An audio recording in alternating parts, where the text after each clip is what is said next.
Buenas tardes, mi nombre es Lina Marcela Aguirre, residente de nefrología de la Universidad de Antioquia. Mi docente a cargo es el doctor John Freddy Nieto, internista nefrólogo y magíster en telesalud, profesor del Departamento de Medicina Interna de la Universidad de Antioquia y del grupo de trasplante renal y cuidado crítico del Hospital Pablo Tobón Uribe. Hoy vamos a hablar de Belatacept.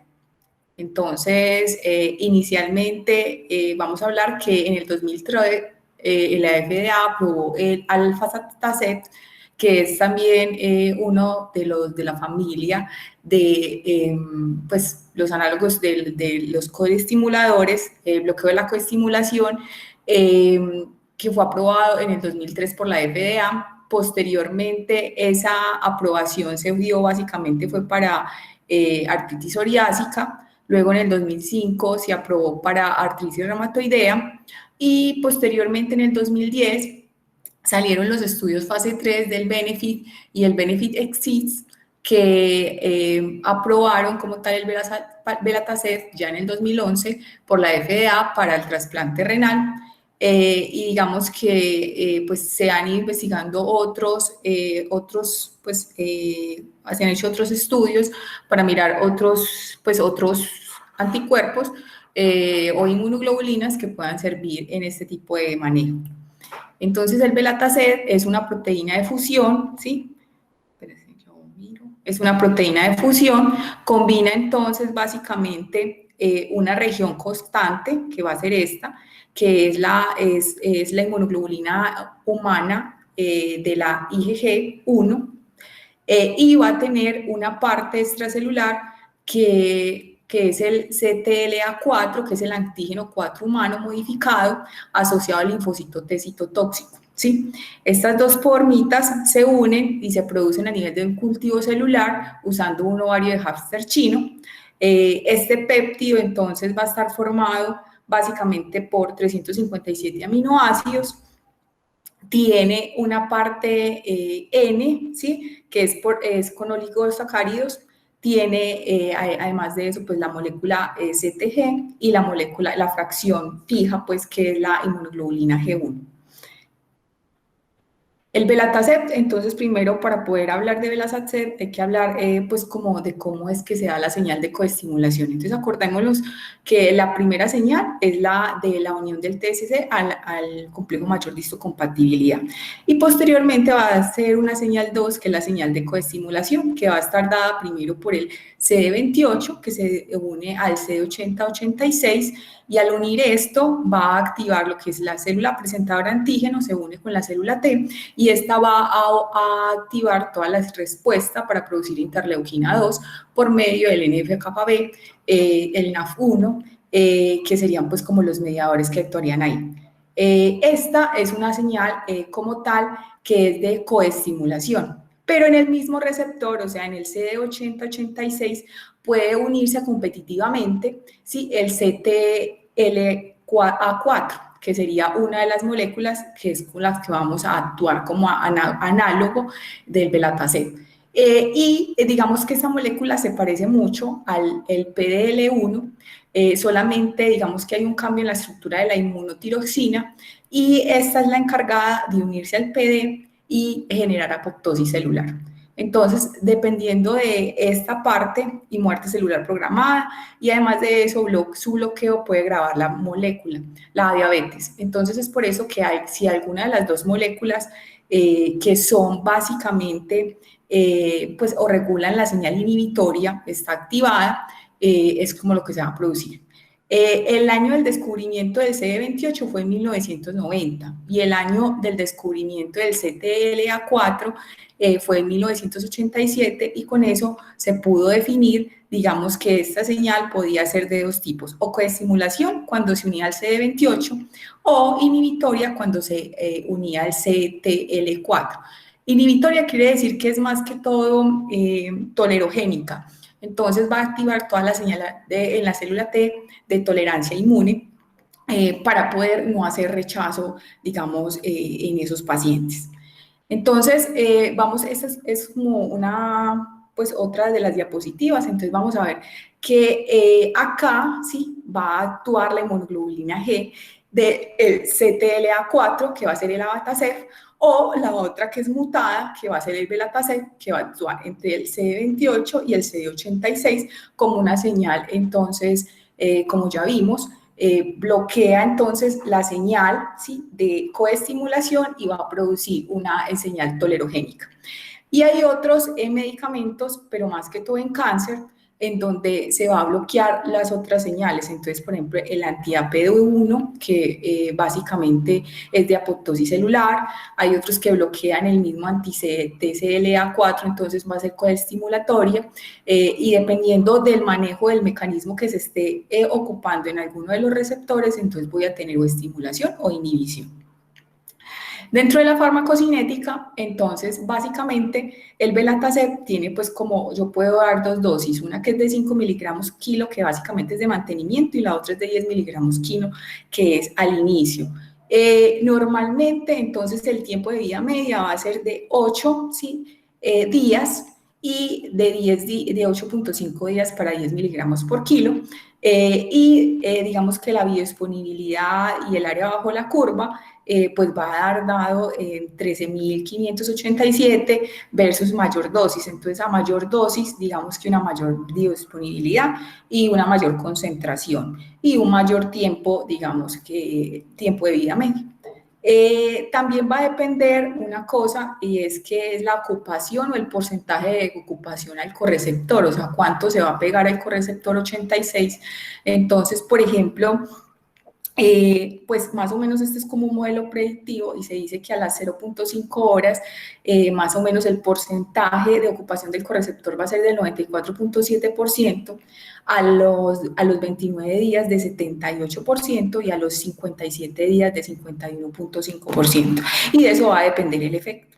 Normalmente entonces se da pues en el día del trasplante o previo al trasplante, 10 miligramos por kilo, luego el día 5, el día 14 y el día 28, 10 miligramos por kilo, y luego a la semana, pues más o menos al fin de la semana 8 y luego al final de la semana 12 se dan otros 10 miligramos por kilo, y después ya se empiezan a dar dosis de mantenimiento, que son cada 4 semanas de 5 miligramos por kilo. Esta es la presentación. Entonces viene en polvo de 250 miligramos para concentrado, para una solución para infusión, ese es estéril, liofílico, no pirógeno, y para administración intravenosa. Normalmente debe estar almacenada a menos de 40 grados, y digamos que donde se produce es en Nueva York, en las instalaciones de Bristol. Las interacciones, entonces, por ejemplo, si se combina con la globulina antitimocítica, puede aumentar el efecto adverso y puede volverse un poco más tóxico, produciendo hasta trombosis venosa del alma injerto. El manejo o el intervalo pues de 12 horas entre la administración de estos dos agentes es como lo que se debe hacer. Se permite también el uso simultáneo, o sea, solo se permite el uso simultáneo de otras dosis como metrotexate o DIMARS, no de otros biológicos, y evitar combinaciones con belimumab o leflunomida porque aumenta los efectos tóxicos del medicamento. Puede reducir la efectividad de las vacunas porque también es, acuérdense que es una inmunoglobulina G1 que se combina con la molécula del ligando, y por eso es que se produce el efecto. Dentro de los efectos adversos, entonces puede estar la anemia, la diarrea, el edema periférico, el estreñimiento, la hipertensión, tos, náuseas, dolor de cabeza. Dentro de las infecciones, las más comunes son las infecciones urinarias, nasofaringitis y infecciones del tracto respiratorio superior. Hay también reacciones por la infusión que se presentan más o menos en el 6%, que son el rubor, la hipotensión, la hipertensión, el dolor en el sitio de la infusión. Y hay otros que son más serios, que son importantes a tener en cuenta, que son los trastornos linfoproliferativos post-trasplantes, el PTLD, básicamente donde más se produce es en el sistema nervioso central, digamos que se asocia o, pues, a la exposición o no exposición a Epstein-Barr, dependiendo si el donante tiene como tal ese marcador, y tiene mayor riesgo de cáncer de piel, y por eso se debe evitar como tal la exposición innecesaria a la luz solar, porque puede aumentar presentar pues como ese efecto adverso. Otra de las complicaciones decía que era la leucoencefalopatía multifocal progresiva y la tuberculosis, aunque en los estudios la tuberculosis no se vio como tan frecuentemente, pero en los casos de Epstein-Barr, digamos que sí es una contraindicación porque aumenta el Epstein-Barr en esos pacientes, entonces sería un problema y hace reactivación del Epstein-Barr. Entonces sí hay que tener mucho cuidado porque se asocia mucho a los procesos linfoproliferativos asociados. Como tal, entonces vamos a tener que la presión arterial, si uno ve y los compara entre Belatacef dosis intensa o dosis baja versus ciclosporina, la ciclosporina fue la que tuvo mayor porcentaje de hipertensión arterial, según pues como el estudio de Vincent en el 2005. De NODAT, o sea, de inicio temprano de diabetes mellitus, también se produjo mucho más con la ciclosporina, y miren aquí que el PIL-TLD se dio más con la dosis intensa de Belatacef. El porcentaje de infección se dio similar en todos los grupos, lo mismo el porcentaje de ITU fue mayor para los inhibidores de la calcineurina, el CMV se presentó similar y el poliomavirus también pues no se vio pues como ninguna asociación disponible en ese momento en los estudios, en algunos de los estudios. En otro, por ejemplo, que el Benefit se dio el menos del 1%. Entonces no fue como muy significativo, pero sí hay que tenerlo en cuenta y es importante pedirle pues como una PPD a los pacientes, aunque eso pues siempre se hace en el protocolo. Hay otras reacciones que pueden producir, entonces el Belatacef se puede asociar a enfermedades autoinmunes, por ejemplo, acá se puede producir estas placas que son tipo psoriasis, psoriasiforme, básicamente porque se demostró que las células T ayudadoras secretantes de interleuquina 17 son especialmente sensibles a la coinhibición del CTLA4 y resistentes al bloqueo de esa coestimulación, entonces podría producir como tal psoriasis y enfermedad inflamatoria intestinal en algunos casos, como se ve aquí en pacientes tratados con Belatacef. Entonces se ve como tal ulceraciones y estriación de la grasa, que sería pues como algunas de los manejos. Entonces aquí también se encontró pues cómo se podía estar, el tratamiento sería con mesalazina o infliximab para tratar este tipo de complicaciones asociadas al manejo en algunos pacientes. Bueno, dentro de las infecciones, entonces, como podemos ver, para el CMV y el JOIC, digamos que no hubo diferencias significativas. En el caso de la reactivación por Epstein-Barr, entonces sí se presentó mucho más en el grupo del Belatacef que en el grupo de la ciclosporina, siendo pues como tal uno de los factores en donde no se debería de colocar Belatacef en estos pacientes. En un periodo de 3 años hubo 2 casos de PTLD en el grupo de pacientes seropositivos por Epstein-Barr digamos que se localizaron más que todo en sistema nervioso central. No hubo tampoco diferencias en la producción de becavirus, que sería pues como otra de las infecciones que se podrían presentar en estos pacientes. Ya como tal, entonces el primer estudio pues como que ha traído pues como mucho revuelo al respecto es el Benefit, es un estudio para mirar nefroprotección y eficacia, se hizo a 3 años, aleatorio, controlado, en fase 3 en 100 centros del mundo, se comparó entonces Belatacef dosis intensa, Belatacef dosis baja y ciclosporina, que fue lo que se comparó en los 3 grupos. Entonces, como vemos, pues la administración entonces fue mucho más intensa. Acá la semana era 2, 4, 6, 8, 10, mientras que acá simplemente se colocaba cada 2 a 4 semanas, a la segunda o a la cuarta semana, y dependiendo de eso, entonces se vio básicamente lo que se miraba era, entonces se miró que la población blanca era similar, la población negra era similar en los grupos, se vio como tal los porcentajes de enfermedad renal crónica y se adecuaron. El PRA normalmente, pues el mayor porcentaje de la población era menos del 20%, o sea, tenía bajo riesgo. Lo que se vio es que, por ejemplo, con el Belatacef a dosis intensa, tenían una mejor tasa de filtración glomerular que con la ciclosporina en el seguimiento, siendo una P de menos 0.01 muy significativa.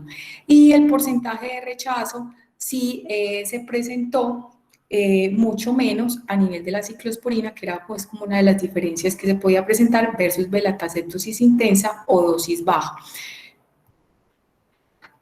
Posteriormente, entonces, vieron como tal, pues la generación como tal de hipertensión arterial, hipertrigliceridemia y el aumento de la presión arterial, y se ve como con el grupo del Belatacept, digamos que va a haber un mayor cambio a nivel de la presión arterial, del inicio, pues, o sea, va a prevenir el inicio, pues, como de diabetes mellitus a comparación con la ciclosporina, y el manejo de los lípidos va a ser mucho mayor, digamos, en esos pacientes. En cuanto a las infecciones, entonces se presentaron, pues, básicamente infecciones urinarias, como ya habíamos dicho, que eran mucho más frecuentes en el caso de todas las infecciones en todos los tres grupos de estudio.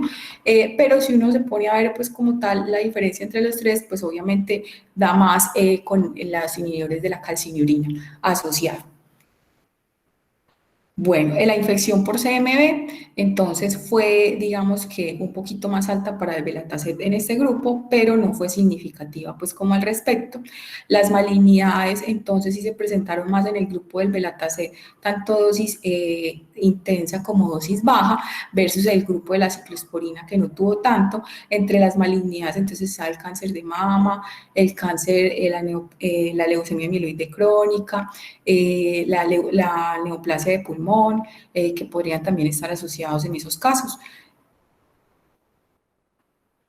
Y la infección por CMV, entonces, se presentó pues con mucho mayor frecuencia con los inhibidores de la calcinurina en este tipo de estudio. El becavirus, aquí podemos ver cómo no hubo ninguna diferencia entre los tres grupos. Bueno, el otro que se hizo entonces el Benefit es SID, que es como es un estudio multicéntrico, aleatorio, doble ciego, activo control, 3 años, en grupos paralelos. Se incluyeron entonces aquí pacientes con criterios de donante extendido, o sea, donantes mayores de 60 años o donantes entre 50 y 59 años, que tuvieran 2 factores de riesgo: muerte por accidente con al menos otros 2 factores de riesgo: muerte por accidente cerebrovascular, antecedente de hipertensión, creatinina mayor de 1,5, y de donantes con un tiempo de isquemia fría mayor de 24 horas o donantes no cardíacos. Entonces, fueron más o menos de todos los que se enrolaron, que fueron 595, solamente se evaluó el 68,9% del total. Se miraba lo mismo: dosis intensa, dosis baja y ciclosporina, teniendo como niveles, entonces, básicamente de 150 a 300 el primer mes y de 100 a 250 el segundo mes, C0. Bueno. De lo que se vio aquí, entonces, por ejemplo, la tasa de muerte, si uno compara pues como los tres grupos, fueron del 19%, 17% y 20% a los 36 meses, muy similar para los tres grupos. 26,5 para Belatacept dosis intermedia, dosis intensa, dosis baja, y esta es para ciclosporina en el mes 60. Y a los 84 meses, 34%, que era muy similar en todos los tres grupos, pues como tal. Entonces, la probabilidad de supervivencia y pérdida del injerto, no hubo ninguna diferencia significativa entre el grupo. La sobrevida, pues, y el tiempo hasta la muerte, tampoco hubo una diferencia significativa entre los tres grupos. La pérdida del injerto tampoco tuvo una diferencia significativa. Ya cuando se iban a mirar, pues, con tasas por debajo de 20 mililitros minuto y la muerte y la pérdida del injerto, sí fue un poco mayor, ¿sí? Para el grupo como tal de la ciclosporina a comparación con los otros dos grupos del Belatacept. En cuanto a como tal, yo me equivoqué acá, sí, espérate. Bueno, la pérdida del injerto fue mayor para los otros grupos, no para la ciclosporina. Ahí fue donde me equivoqué. Bueno, como tal, entonces, aquí también diferenciaron la tasa de filtración glomerular, que es una de las diferencias que ellos expresan más significativa. Entonces, la tasa de filtración glomerular se permaneció más o menos entre 40 y 38 milímetros de Hg para el grupo de la ciclosporina versus el Belatacept, que fue de 47 a 52. Entonces, como vemos, sí tiene un beneficio utilizar pues Belatacept a nivel de la tasa de filtración. Y la muerte, entonces, básicamente se presentaba similar. la pérdida de los injertos también, y las tasas de rechazo, digamos que tampoco hubo una diferencia significativa entre los casos. Entre la infección urinaria, entonces este es como tal los eventos adversos que se pudieron presentar en los 3 grupos. Entonces veíamos que el principal era la infección urinaria, como ya habíamos dicho, lo segundo infección por citomegalovirus, pero en ninguno de los casos también se podía presentar herpes, sepsis, pero no se veía una diferencia significativa según pues lo referido en el estudio. Para carcinoma, entonces el más frecuente, digamos que son los carcinomas de piel, entonces era carcinoma basal, carcinoma vasocelular y enfermedad de Bowen o cáncer de próstata. Digamos que el carcinoma vasocelular sí es una de las patologías que se puede presentar más en el grupo pues, de esos medicamentos, pero como vemos acá, no hubo como una diferencia muy significativa entre los grupos. Cualquier malignidad, pues también se presentó 3.8, 3.2 y 3.64, no siendo pues como una alteración significativa. Y acá se veía cuando tenía este INVAR positivo o este INVAR negativo, y en este estudio, pues como ya que era más tiempo o prolongado y extendido, con unos criterios más extendidos, si no, no se vio diferencia. Ya en la generación como tal de anticuerpos donantes específicos, entonces también se hizo como, se miró si el estudio BENEFIT o el estudio BENEFIT extendido pues tenía alguna alteración, y lo que se vio entonces que era que el porcentaje de pacientes que desarrollaba anticuerpos donantes específicos, ¿sí? Era mucho menor, era de 1.4 y de 3.5 para el grupo de Belatacet versus el 12.1 para el grupo de la ciclosporina. Entonces, digamos que sí pueden desarrollar más anticuerpos donantes específicos el porcentaje de pacientes en el grupo de la ciclosporina. Aquí se puede ver cómo el porcentaje de rata de eventos, ¿sí? Fue mucho más para la ciclosporina que para el Belatacet en el desarrollo de anticuerpos donantes específicos. En el tiempo, la evaluación fue a 3 años, entonces digamos que la diferencia sí fue significativa entre dosis baja de Belatacet y ciclosporina, con una P significativa para esa diferencia. La generación, entonces, como aquí podemos ver, la ciclosporina generó tanto anticuerpos clase 2 como anticuerpos clase 1 y clase 2, mientras que los grupos del Belatacet dosis intensa y dosis media no generó tantos. Entonces, previene el desarrollo de anticuerpos donantes específicos según los estudios. Este es otro de los estudios de Flavio Vincent a 3 años. También se miraba entonces dosis intensa, dosis media y dosis de ciclosporina, y se miró la pérdida del injerto, la sobrevida del injerto, y se veía igual en los 2 grupos, o sea que pues se podría utilizar cualquiera de los 2 medicamentos. Y la tasa de filtración, como ya vimos, fue mucho mejor para el grupo del Belatacet. Y aquí está un estudio de Cochrane en donde sí evidencian que el porcentaje de PTLD fue mucho mayor para el Belatacet que para el grupo de los inhibidores de calcinurina, pero la malignidad sí se comportó igual o similar en ambos grupos, sin una diferencia significativa. Las otras cosas que era pérdida, rechazo, cicatrices crónicas, como tal no hubo una diferencia significativa, según pues como lo reportado. El inicio de la diabetes sí fue menor en el grupo del Belatacet, que ya estábamos viendo que todos los estudios concuerdan pues como con la evidencia, y el desarrollo de anticuerpos específicos también fue mucho menor para el grupo del Belatacet. Otro de los estudios entonces es Belatacet con inhibidores simultáneos de la calcinurina, y evitar el uso temprano de corticosteroides. Entonces, este fue un estudio multicéntrico del 2012 a diciembre del 2016. Los criterios de exclusión fueron previo, trasplante del órgano, HLA idéntico, receptor de órgano múltiple, citotóxicos positivos, PRA mayor del 25%, anticuerpos donantes específicos y tener criterios de donante extendido.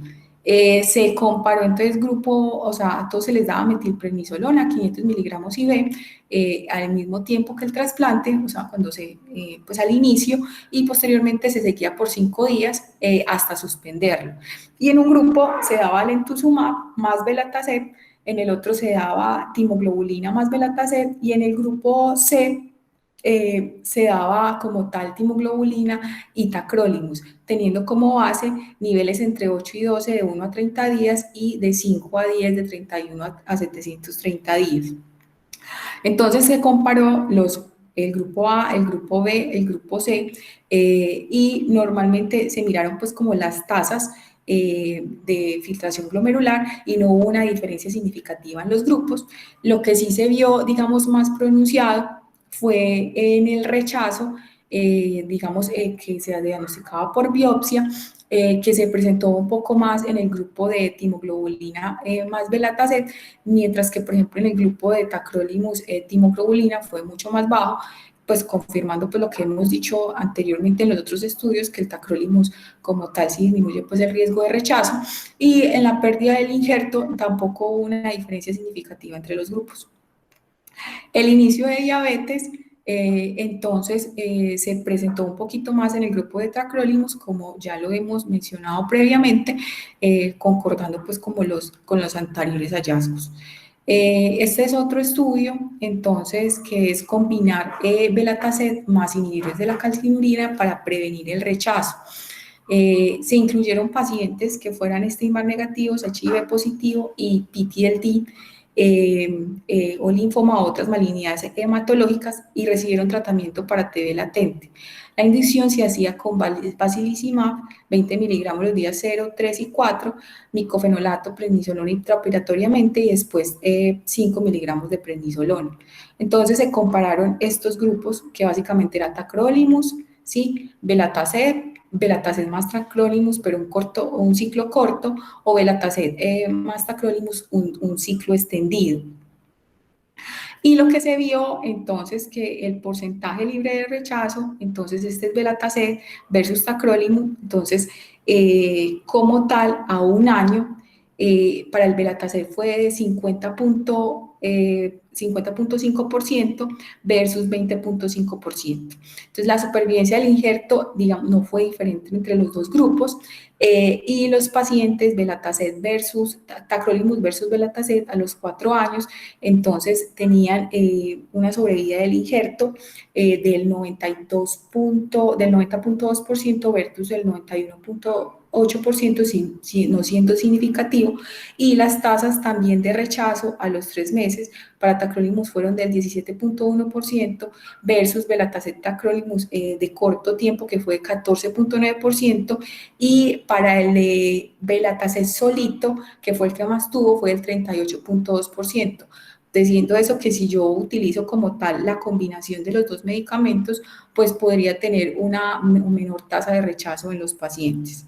El porcentaje de sobrevida fue similar en los grupos, tanto para tacrolimus como para belatacet, y acá se miraba la viremia por BK, que fue mucho mayor para el belatacet solito, pero en todos los 3 grupos se presentó pues de manera significativa, y la viremia por citomegalovirus también se dio un poquito más, digamos, a nivel de belatacet que entre los otros 4 grupos de estudio, que es como lo que más uno le tiene. La formación de anticuerpos donantes específicos, entonces, digamos que se presentó en un ciclo menor para el tacrolimus versus el belatacet.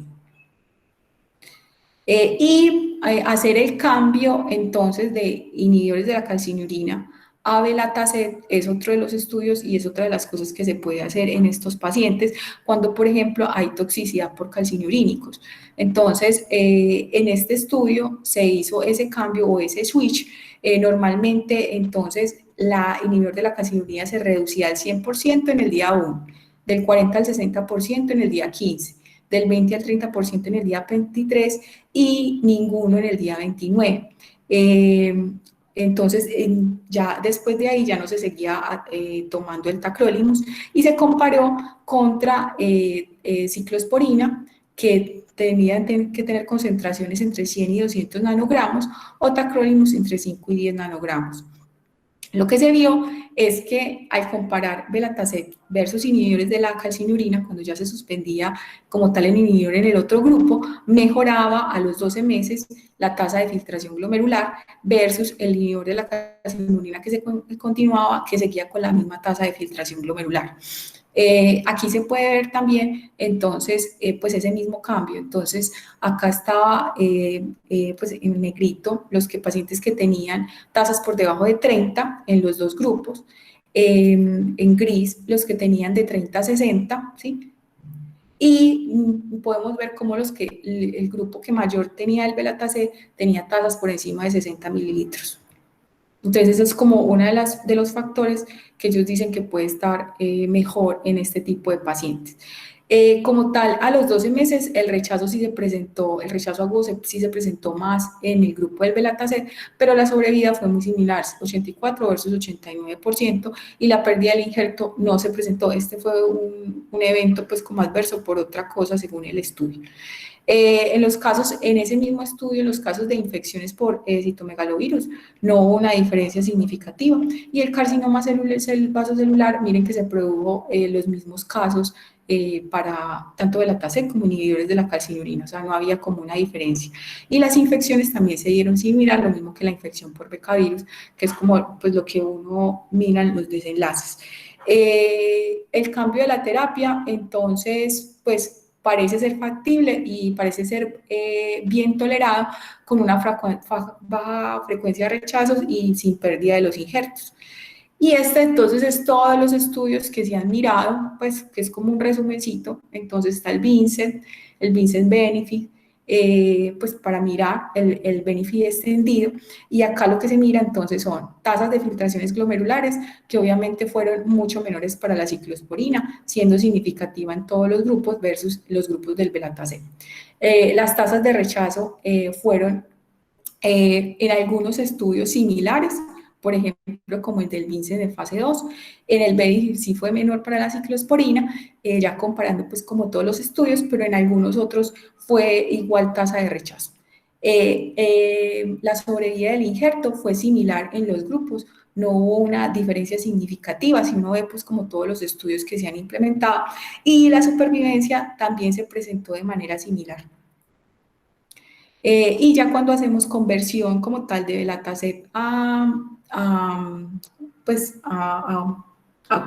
conversión a Belatacet por un inhibidor de la calcinurina, entonces también veíamos que mejoraba la tasa de filtración glomerular, que fue lo que vimos en todos los estudios antirrenunciados. ¿Qué pasa con todos estos estudios que tienen un costo? Entonces, el Belatacet normalmente tiene un costo para las personas menores de 75 kilos, pues de 6,642 dólares, pues que es como muy alto. Entonces, si uno se pone a ver a más peso del paciente, pues también es un costo mucho mayor versus otras terapias que también se han utilizado. Entonces, digamos que por eso, y además de eso que implica la aplicación intravenosa, entonces digamos que pues personal de enfermería y todo eso sería como un poco más costoso.